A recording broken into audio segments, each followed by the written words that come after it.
Bienvenue dans Ramadan Naissance, la série du podcast Coran de ton cœur qui t'accompagne avec douceur pendant les jours bénis de Ramadan. Je suis Zeynep, enseignante et éternelle étudiante du Coran. Chaque jour de ce mois béni, du lundi au vendredi, prépare-toi à voyager à travers les histoires de ton Coran, à la recherche de belles leçons de vie pour toi et tes proches.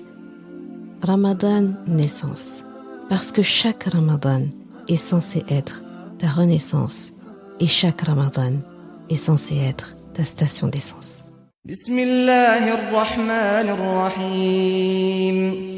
وإذ نادى ربك موسى أن ائت القوم الظالمين قوم فرعون ألا يتقون قال رب إني أخاف أن يكذبون ويضيق صدري ولا ينطلق لساني فأرسل إلى هارون ولهم علي ذنب فأخاف أن يقتلون قال كلا فاذهبا بآياتنا إنا معكم مستمعون فأتيا فرعون فقولا إنا رسول رب العالمين أن أرسل معنا بني إسرائيل قال ألم نربك فينا وليدا ولبثت فينا من عمرك سنين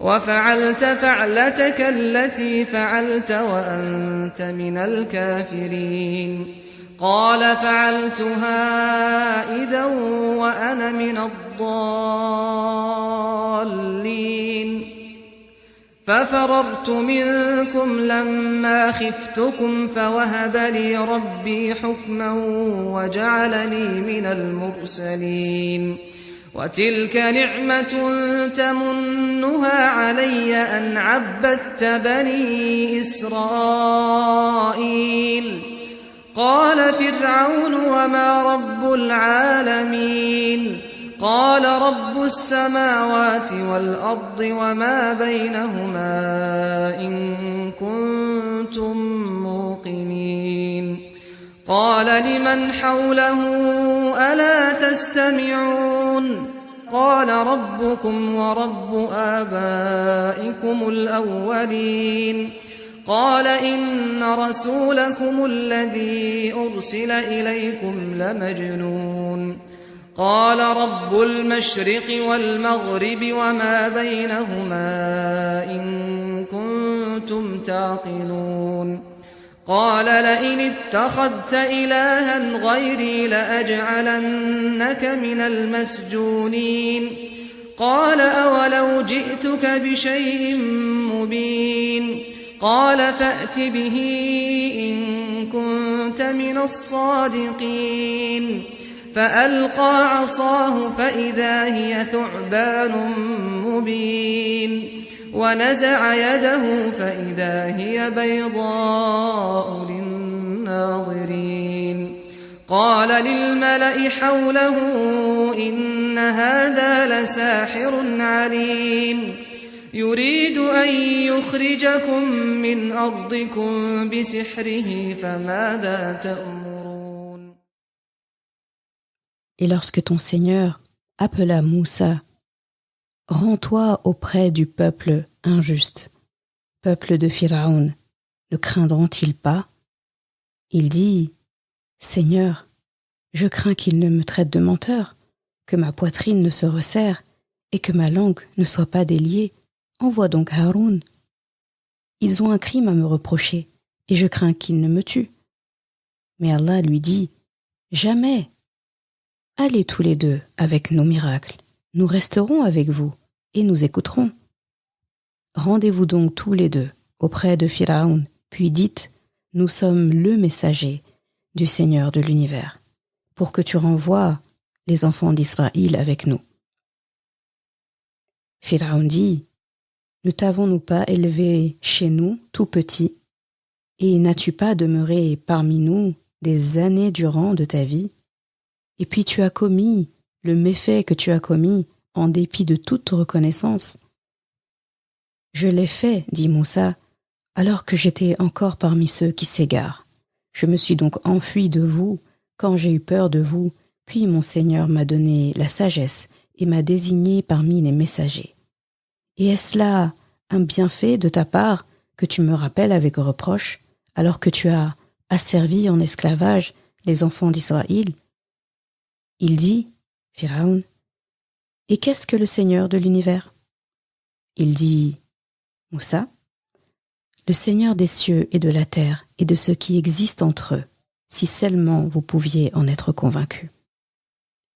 Il dit à ceux qui l'entouraient, mais n'entendez-vous donc pas? Il dit, Moussa, votre Seigneur est le Seigneur de vos plus anciens ancêtres. Il dit, Pharaon, vraiment, votre messager qui vous a été envoyé est un fou. Il dit, Moussa, le Seigneur du levant et du couchant et de ce qui est entre les deux, si seulement vous compreniez. Il dit, si tu adoptes une autre divinité que moi, je te mettrai parmi les prisonniers. Il dit, Moussa, et même si je t'apportais une preuve évidente? Il dit, Pharaon, apporte-la si tu es du nombre des véridiques. Il jeta donc son bâton, et le voilà devenu un serpent manifeste. Et il tira sa main de sa poche, et voilà qu'elle était blanche, étincelante, à ceux qui regardaient. Pharaon dit aux notables autour de lui, « Voilà en vérité un magicien savant. Il veut par sa magie vous expulser de votre terre. Que me conseillez-vous » Sourate Ash-Shu'ara, versets 10 à 35. Tu viens d'écouter un débat des plus merveilleux entre Moussa alayhi salam et Pharaon. Si je pouvais, je te ferais écouter tous les passages du Coran où il y a un débat entre Moussa alayhi salam et Pharaon.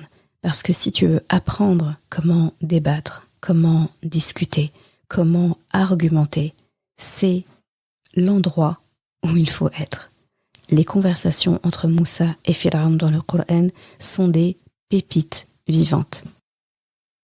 Notre histoire d'aujourd'hui et nos leçons d'aujourd'hui vont donc se concentrer sur tous ces conseils que Moussa alayhi salam nous donne à travers sa rhétorique et sa manière de s'adresser à Pharaon.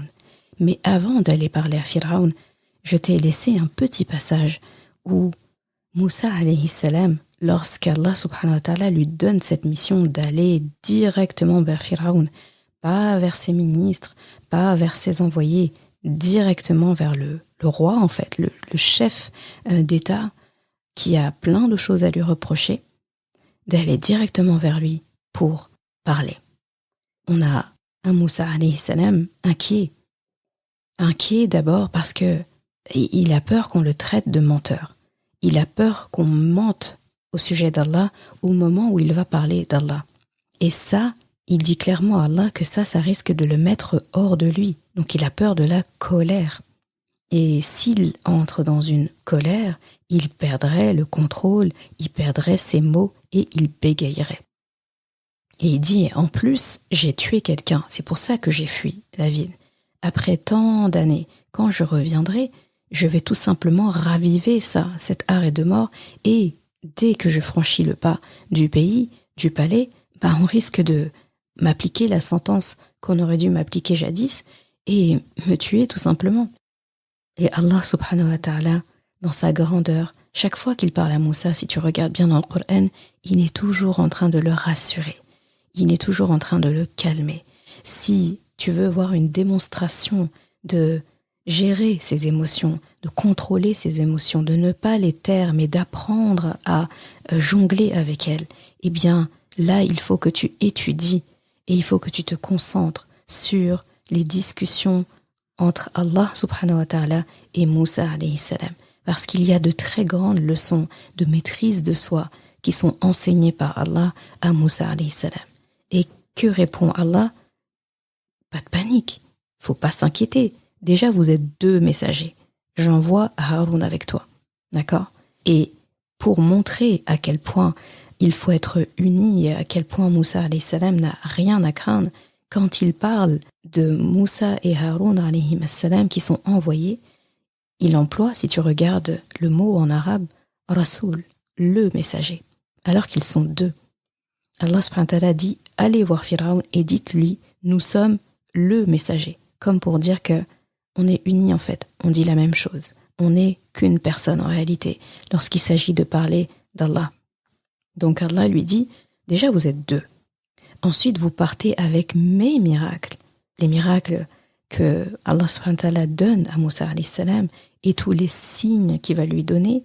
Et on connaît aussi les 9 plaies d'Égypte. Donc il part avec des miracles d'Allah subhanahu wa ta'ala. Donc déjà 2 raisons de ne pas s'inquiéter. Et en plus, et de surcroît, et la chose la plus importante, il dit « Je suis avec vous et j'écoute attentivement ». C'est tellement beau. Allah subhanahu wa ta'ala lui dit « Le premier auditoire de ce débat, ce sera moi ». Et ça nous donne un petit peu une leçon à nous-mêmes. Si Allah dit qu'il écoute, ça veut dire quoi en fait? Que nous, on a intérêt d'écouter aussi. Donc écoutons attentivement. Et Allah leur dit exactement qu'est-ce qu'ils doivent dire. Il dit « Allez voir Firaoun et dites-lui ». Et juste après, il y a directement la réponse de Firaoun. Comme pour nous signifier qu'Allah subhanahu wa ta'ala a parlé pour Moussa alayhi salam et Haroun alayhi salam. Et qu'est-ce qu'on apprend de ce débat? Le sujet principal avec lequel Moussa alayhi salam et son frère viennent, c'est 2 informations importantes qu'Allah subhanahu wa ta'ala leur insuffle de dire, c'est que ils sont le messager du Rabb al-Alamin, donc traduit entre guillemets par le Seigneur de l'univers, donc Rabb, tu connais la définition maintenant, Rabb al-Alamin. Et la deuxième information, donc la première information, c'est l'information de l'unicité d'Allah, que c'est lui le maître incontesté des univers et non Firaoun qui se déclarait comme étant cette personne. Et deuxième information, il faut libérer le peuple d'Israël. Donc 2 informations importantes. Et donc Moussa alayhi salam, pendant tout le débat, va s'accrocher à ces 2 informations-là. Et Firaoun, qu'est-ce qu'il dit en tout premier? Donc on lui ramène ces 2 informations. Nous sommes les messagers d'Allah. Et nous venons pour que les enfants d'Israël soient libérés. Firaoun devrait répondre à ça. On s'attend à ce qu'ils disent non, c'est moi, le Rabb, al-Alamin déjà. Et de 2, je les libérerai pas. Ce sont mes esclaves. Mais il dit quelque chose qui n'a absolument rien à voir. Il regarde Moussa alayhi salam et il lui dit « On t'a pas élevé chez nous, toi? Depuis que t'étais bébé, là? Depuis que t'étais tout petit ?» Là, on a presque envie de dire, en parlant à Moussa alayhi salam d'une époque où il n'était pas maître de ses actions, donc un enfant, il essaie de l'humilier devant tout le monde. Et en plus, il faut se dire qu'il y a tout le monde, c'est la cour, c'est le palais, donc il y a les ministres, il y a les servants, il y a les dignitaires, il y a toutes les personnes importantes sont là. Et Firaoun qui essaie de le ridiculiser, genre on t'a connu quand t'étais bébé, hein. Et il dit, et quelque part il se gonfle un petit peu, on t'a élevé. Et t'es resté des années auprès de nous, t'es devenu un prince, t'as tout appris chez nous. Et autre chose, il y a quelque chose que t'as fait, hein. La chose que t'as fait, hein, et du coup qui t'a fait rentrer parmi les kafirs, parce qu'en plus il l'appelle kafir. Qu'est-ce que t'as à dire de ça? Et même là, il nomme pas cette chose, comme pour dire à Moussa, je sais ce que t'as fait.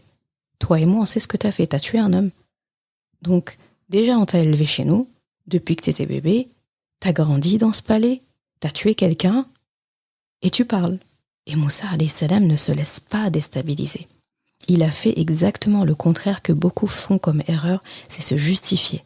C'est dire, non, je me suis trompé, oui, d'accord, tu m'as bien, c'est vrai, tu m'as élevé, etc., mais c'est pas une raison. Et puis commencer à justifier pourquoi est-ce que, malgré qu'il l'a élevé, malgré qu'il lui a fait des faveurs, etc., c'est compliqué quand on se justifie de repartir vers son argument de base.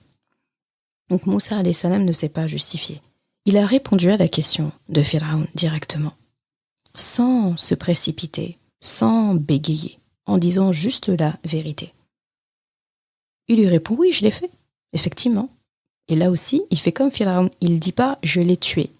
Pharaon n'a pas employé le crime qui a été commis. Moussa alayhi salam a fait pareil. Et il faut se rappeler qu'il y a plusieurs personnes qui assistent. Donc Moussa alayhi salam ne va pas se mouiller tout seul, ne va pas se tirer une balle dans les jambes, alors que Pharaon ne l'a pas accusé directement d'un crime en particulier. Donc il dit, oui, je l'ai fait. Je vois très bien de quoi tu parles. Oui, je l'ai fait. Mais quand je l'ai fait, je n'étais pas celui que j'étais aujourd'hui. Je me suis trompé. Il ne nie pas les faits, effectivement. Donc là, du coup, il tue complètement l'argument de Pharaon. Il lui montre que si tu cherchais à m'attaquer avec ça, avec ta phrase hors sujet déjà, ça marche pas. Et là, il recentre doucement le sujet vers le sujet de départ. Qu'il y a un Rabb dont il est le messager et qu'il y a un peuple à libérer de la servitude. Donc qu'est-ce qu'il dit ensuite ? Il dit, et à la suite de ça, de ce que j'ai fait, je me suis enfui parce que j'avais peur de vous. Donc là aussi, il dit les choses. Il fait face à ses émotions. La peur. Effectivement, à ce moment-là, j'ai eu peur, je suis parti. Ouais. Oui, j'ai tué un homme. Oui, je suis parti. Oui, j'avais peur. Mais entre-temps, Allah m'a donné la sagesse. Et il a fait de moi son messager. Dès lors que il a fait de moi ça, eh bien, là, c'est une manière de dire, il n'a même pas eu besoin de le dire, là, si je suis devant vous, c'est que j'ai plus peur de vous. Parce que Pharaon et Moussa se connaissent bien. Pharaon sait que Moussa n'aime pas parler en public, il sait que Moussa bégaye, il sait que Moussa peut, s'il s'énerve, et en plus la force physique qu'il a, il peut s'emporter, toujours dans la bonne cause, bien sûr, parce qu'il combat l'injustice qu'il déteste au plus profond de lui-même. Donc, Pharaon sait tout ça. Sauf que là, ça ne marche pas parce qu'il a un Moussa qui parle calmement, il a un Moussa qui ne sort pas de ses gonds et qui ne se laisse pas déstabiliser par les arguments. Et là, si tu as remarqué, Moussa alayhi salam est reparti vers un de ses sujets, un de ses deux focus. Il a dit, Allah a fait de moi un messager. Donc il a nommé Allah, il est revenu sur son sujet de base, il a nommé Allah et il a nommé donc ce qu'il est, un messager. Donc là, déjà, il marque un point. Et après, il revient sur le deuxième argument de Pharaon. Donc il utilise le premier argument de Pharaon pour revenir sur son premier argument à lui, et il utilise le deuxième argument de Pharaon pour revenir sur son deuxième argument à lui. Donc le deuxième argument de Pharaon, c'était que, enfin, il fait même l'inverse, en fait. Il les échange, en fait. Le deuxième argument de Pharaon, c'est le premier argument de Moussa.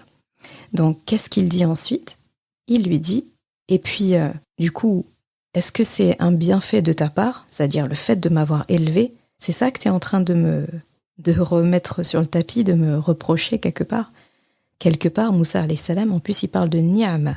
Donc là, il admet. Donc il fait preuve de générosité, de reconnaissance. Alors que Pharaon l'a accusé de ne pas être reconnaissant.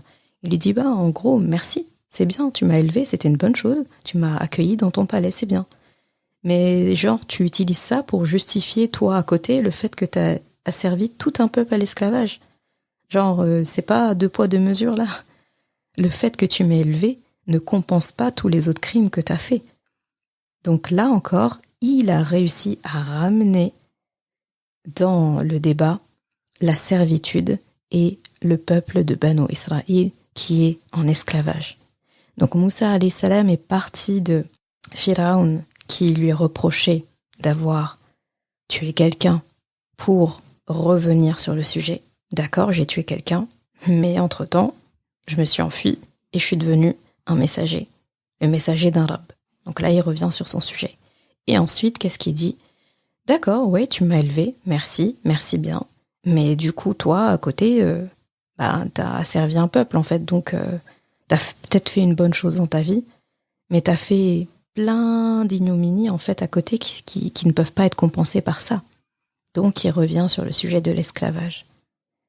Et Pharaon, du coup, ces deux cartouches sont tombées. Donc, ces deux hors-sujets ont été terrassés par Moussa alayhi salam, qui ne s'est encore une fois pas justifié. Il a juste recentré le débat, il a répondu à ce qu'on lui a demandé et il est vite revenu vers le sujet de base avec en plus les arguments de l'autre. Là, c'était un coup de maître. Et après, tu vas avoir un enchaînement de qala, qala, qala, qala. Il dit. Et à chaque fois, bien sûr, ça s'alterne. Un verset, c'est Moussa, un verset, c'est Firaun, un verset, c'est Moussa, un verset, c'est Firaun. Et l'enchaînement est vraiment impressionnant. Tu verras que si tu coupes toutes les phrases de Firaun, eh bien, tu vois que les phrases de Moussa qui restent sont logiques. C'est comme si c'était une phrase, en fait, qui continue. Si tu prends les paroles de Firaun, donc Firaun, il commence par, quand il voit qu'il a perdu son débat, il se ridiculise, et attention, pendant ce temps, il y a tout l'auditoire qui écoute. Il y a tout le palais de Firaun, toute sa cour, là, qui est en train d'assister à leur roi injuste, qu'il n'aime peut-être même pas forcément, parce qu'il a été un grand tyran pour Banu Israël, mais il a aussi été un tyran pour son propre peuple, à commencer par son épouse. Donc eux, ils doivent être un peu perturbés déjà de voir quelqu'un qui vient du désert et qui réussit à contrecarrer leur roi comme ça. Ils doivent se dire « Ouh là là, c'est chaud !» Donc eux, ils assistent à ça. Donc Firaun, il essaie tout de suite de reprendre un peu la main et il dit « Ok, et c'est qui le Seigneur de l'univers ?» Là, il revient. Donc là, il montre encore une fois qu'il commence déjà à perdre le débat parce que de lui-même, il repart vers ce que Moussa alayhi salam a dit et il demande « Et c'est qui Rabbul Alamin ?» Dis-moi en plus. Et Moussa alayhi salam qui dit « Ah, bah, tu veux savoir? Je vais te répondre là aussi. Ça tombe bien, c'était mon sujet de base. » Et Moussa alayhi salam qui commence à répondre.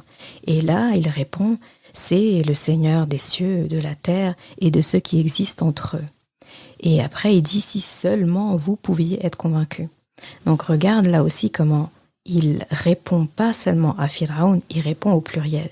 Donc il s'adresse à tout l'auditoire, à toute l'assemblée, et plus seulement Firaun. Donc là, c'est une autre technique très intelligente dans le débat que Moussa alayhi salam emploie, c'est le fait d'inclure tout le monde et de gagner le cœur du public. Donc en s'adressant seulement à Firaun, s'ils étaient en train de débattre tous les deux, parce que Firaun, lui, il parle qu'avec Moussa, il cherche à ridiculiser Moussa. Alors que Moussa alayhi salam, son message est clair, son but est clair, il n'a pas besoin de s'éparpiller, il n'a pas besoin de s'emporter, il parle calmement. Et il sait tellement de quoi il parle qu'il fait bénéficier toute l'assemblée. C'est quelqu'un qui est à l'aise qui peut faire ça. Quelqu'un qui est tendu, qui cherche ses mots, qui se perd dans ses paroles, qui commence à faire venir l'ego dans ses paroles, qui se justifie, qui se sent attaqué parce qu'on lui a lancé une pique personnelle comme Firaun a fait. Eh bien, il n'a pas assez de ressources, il n'a pas assez d'énergie pour penser à tout ce qu'il y a autour de lui. Il se concentre que sur son interlocuteur et il exclut les autres. Et le public tend vers celui qui l'inclut. Le public, lorsqu'il sent que le débat est entre deux personnes et qu'on ne le mentionne pas, on ne le calcule pas, eh bien, on perd un peu l'auditoire. Alors que si on inclut le public, le membre du débat qui va inclure le plus le public va gagner le public. Et Moussa alayhi salam le maîtrise parfaitement. Donc il répond là, c'est comme s'il dit « je vous fais une faveur, je vous réponds à tous ». Et donc, prenons seulement que les phrases de Moussa alayhi salam. Donc Moussa alayhi salam dit, donc le Seigneur des cieux et de la terre et de ceux qui se trouvent entre eux, si seulement vous étiez convaincus. Et ensuite il dit, votre Seigneur est le Seigneur de vos plus anciens ancêtres. Et ensuite il continue, le Seigneur du levant et du couchant et de ce qui est entre les deux, si seulement vous compreniez. Donc Moussa alayhi salam, si on prend juste ses répliques à lui, sans celle de Firaun, ça se fait une suite logique en fait. On a l'impression que c'est une phrase qui coule de source, qui parle que d'Allah. Donc là, il décrit Allah avec des faits qui touchent tout le monde en fait. Il parle du levant, du couchant, il parle de leurs ancêtres à ces personnes-là, et il parle des cieux, de la terre, de ce qui se trouve entre les deux, donc les êtres humains, la faune, la flore. Donc il parle que de choses auxquelles les gens peuvent se référer. Donc il touche les cœurs. Firaun, lui, quand on prend ses répliques à lui tout seul, elles n'ont ni queue ni tête. Parce qu'il commence par dire « Ok, c'est qui ton Rabb? C'est qui Rabbul Alamin ?» Dans la phrase d'après, il dit « Vraiment, votre messager qui vous a été envoyé est un fou. » Donc là aussi, il se ment à lui-même, parce que pour la première fois, il parle de Moussa alayhi salam en parlant de messager. Donc lui-même, sans s'en rendre compte, il se trahit, parce que dans son inconscient, il dit lui-même que Moussa est le messager d'Allah. Donc là aussi, Moussa alayhi salam marque un point. Firaun se contredit et reprend le même vocabulaire que son adversaire. Et après, il dit, Là, il commence un peu à s'énerver. Il dit, si tu adoptes une autre divinité que moi, je te mettrai parmi les prisonniers. Donc là, Pharaon a perdu le débat. Quand la personne, en fait, commence à menacer, à faire du chantage, à employer la force, c'est qu'elle a perdu. Quand les mots ne suffisent plus, quand les arguments ne suffisent plus, et qu'on en vient, entre guillemets, aux mains, aux menaces, eh bien, c'est la preuve que le débat est terminé. Donc Moussa alayhi salam, à partir de ce moment-là, il sait que c'est gagné. Il a gagné le débat, il a gagné le cœur de l'auditoire, il a fait passer son message, il a ridiculisé Pharaon par ses propres attaques. Et Moussa, malgré la menace, encore une fois, une autre leçon, ne se laisse pas intimider. Il ne prend pas peur. D'accord ? Il n'a pas peur de la prison. Quelqu'un qui a vécu dans le désert autant de temps, qui s'est débrouillé, qui s'est enfui et qui revient, il n'a pas peur de la prison. Donc Moussa alayhi salam continue calmement en disant, après qu'il le menace de l'emmener en prison, il lui dit « Et si je te montre une preuve ?» Donc c'est comme si en quelque sorte il lui disait « Allez, calme-toi, on va pas en venir jusque-là, laisse-moi au moins t'expliquer. » Et Pharaon, il sait plus, il a plus d'arguments, donc en fait il est dans la réception de l'information. Il n'a plus de quoi donner, donc maintenant il prend tout ce qu'on lui donne. Donc Moussa lui propose, lui il dispose. Donc Moussa alayhi salam lui propose des signes. Il dit vas-y, montre-les si tu dis la vérité. Et là encore, il essaye un peu de capter son auditoire. Et d'ailleurs, dans son plaidoyer, Pharaon, à un moment donné, il dit « Mais vous entendez pas ? Mais vous avez pas entendu ce qu'il dit ?» Donc les phrases de Pharaon sont dénuées d'arguments, ce sont que des attaques. Votre messager est un fou, mais vous entendez pas ce qu'il dit, et si tu continues, je vais te mettre en prison. Donc là, il n'y a aucun argument, il n'y a aucune explication, il n'y a que des attaques, et il n'y a que de l'ego, et il y a de la perte de contrôle. Et après que Moussa alayhi salam ait montré ses signes, et donc le bâton qui s'est transformé en serpent, sa main qui est devenue toute blanche, lorsqu'il la sort de sa poche blanche éclatante, eh bien là aussi, il faut se dire que l'auditoire a été déjà impressionné par ce qu'il entend, impressionné par ce qu'il voit, ça fait beaucoup. Et c'est très beau parce que ça renvoie à ce qu'Allah subhanahu wa ta'ala dit « Je suis avec vous et j'écoute ». D'accord ? Et dans Surat Taha, il dit « Je suis avec vous deux, j'écoute et je regarde ».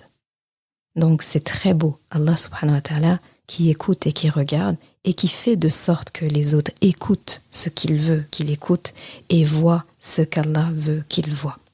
Parce que Moussa alayhi salam est parti avec le message d'Allah, est parti pour Allah, donc Allah subhanahu wa ta'ala a rempli sa promesse en disant « Je suis avec toi, ne t'inquiète pas, je parlerai pour toi, je te dirai quoi faire.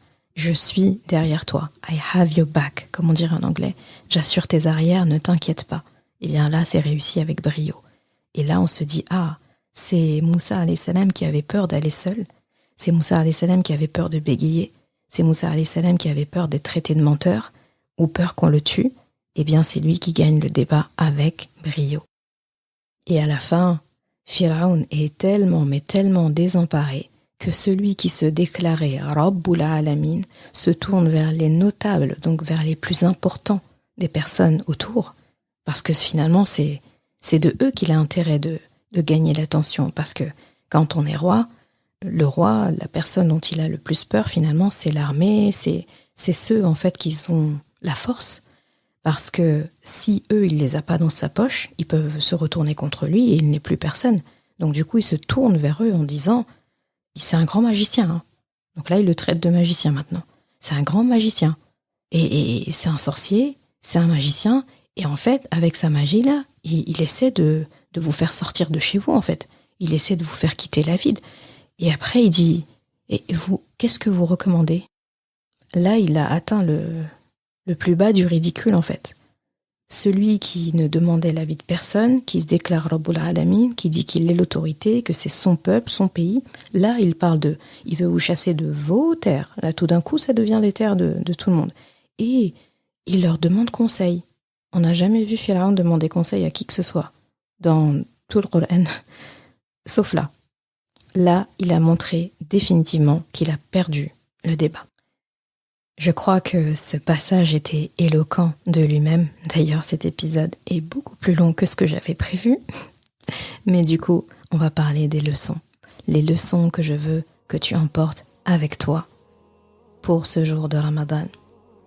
Parce que tu seras amené, tôt ou tard, peut-être ça a déjà été le cas, on a tous été confrontés à ça, à débattre, à devoir répondre à la polémique, à débattre avec des personnes parfois ignorantes, des personnes qui veulent nous humilier, des personnes qui veulent gagner à tout prix.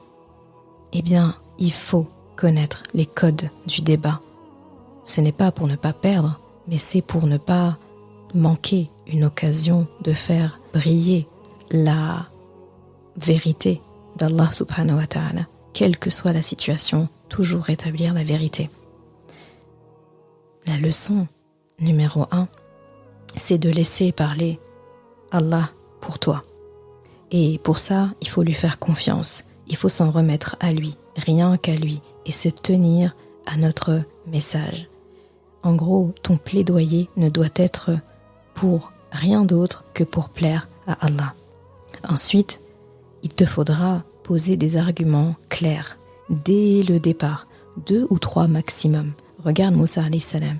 Pour pouvoir rester focus et pour pouvoir régulièrement recentrer le débat vers le sujet principal, eh bien, il ne faut pas qu'il y ait trop d'arguments. Si tu viens avec 10 arguments, ça va être 10 arguments qu'il faudra tenir et 10 arguments qu'on va chercher à te faire réfuter. Ça fait beaucoup. Donc 2 ou 3 maximum pour gagner en clarté. Ensuite, il faudra absolument tout faire pour rester fermement accroché à ces 2-3 arguments maximum, quoi qu'il t'en coûte. Et si la personne s'éloigne de ce sujet, te lance des piques personnelles, comme Pharaon a essayé de faire, ne te laisse pas atteindre. Fais de sorte de toujours revenir à ces sujets de départ. Ensuite, une autre leçon, c'est de garder ton sang-froid. Rester classe et fair play comme Moussa alayhi salam, qui a finalement respecté, si tu as regardé, tous les codes de la bonne communication qu'on a vu dans un épisode dédié. Sa parole a été sadida, elle a été pertinente, elle a été maïsoura, simple à comprendre, à assimiler.